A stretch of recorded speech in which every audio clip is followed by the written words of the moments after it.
욥 4장 7절, 8절 말씀 생각하여 보라. 죄 없이 망한 자가 누구인가? 정직한 자의 끊어짐이 어디 있는가? 내가 보건대 악을 밭갈고 독을 뿌리는 자는 그대로 거두나니.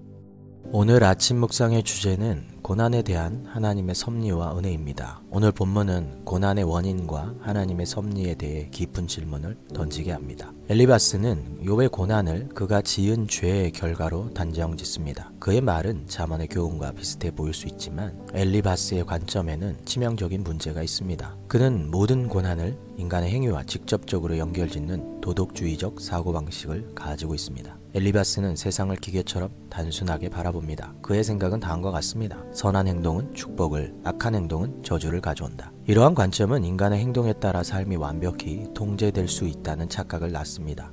하지만 성경은 세상이 그렇게 단순하지 않음을 가르칩니다. 엘리바스의 논리는 결국 고난당하는 사람에게 그들의 고통이 전적으로 자신의 잘못이라고 믿게 만듭니다. 이는 환난 가운데 있는 이들에게 더 큰 절망을 안겨줄 뿐입니다. 로마서 3장 23절은 모든 사람이 죄를 범하였음에 하나님의 영광에 이르지 못하더니 라고 선언합니다. 즉 우리 모두가 정죄받아 마땅한 존재라는 사실을 기억해야 합니다. 엘리바스처럼 인간의 행위만으로 세상을 판단하려는 시도는 하나님께서 베푸시는 은혜를 완전히 간과한 것입니다. 욥의 이야기는 우리가 고난을 올바로 이해하도록 돕습니다. 우리는 다음 세 가지 진리를 깨닫게 됩니다. 첫 번째, 우리는 하나님의 은혜로만 살아갑니다. 인간은 본질적으로 죄인이며 누구도 자신의 의로 하나님 앞에 설 수 없습니다. 하지만 하나님의 은혜는 우리를 심판해서 구원하십니다. 칼빈은 기독교 강요에서 우리의 모든 선한 것은 하나님의 은혜의 결과라고 말했습니다. 우리가 가진 것은 모두 하나님께서 주신 선물입니다. 두 번째, 고난의 목적은 우리의 이해를 초월합니다. 고난은 때로 우리를 바로잡고 깨우치기 위한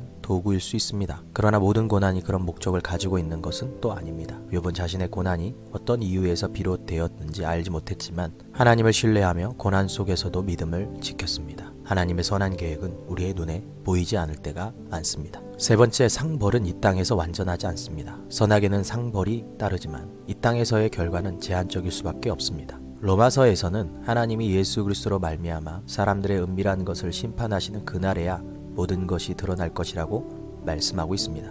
따라서 우리는 고난의 상황에서 섣불리 판단하지 말고 하나님의 최종적인 심판을 신뢰해야 합니다. 성도 여러분, 고난은 때로 하나님께 나아가는 통로가 됩니다.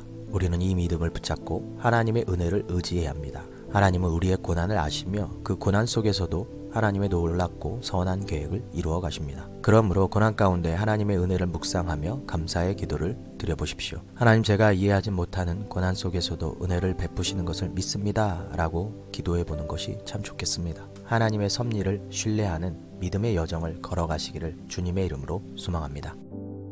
나는 하나님의 목적이 보이지 않아도 하나님만을 신뢰하며 오늘도 믿음의 여정을 걸어갈 수 있을까요? 주님, 이 땅에서 제가 겪는 고통스러운 경험들도 다 주님의 자비로운 선물입니다. 이 진리는 사실 충격적이지만 제게 깊은 위안이 됩니다.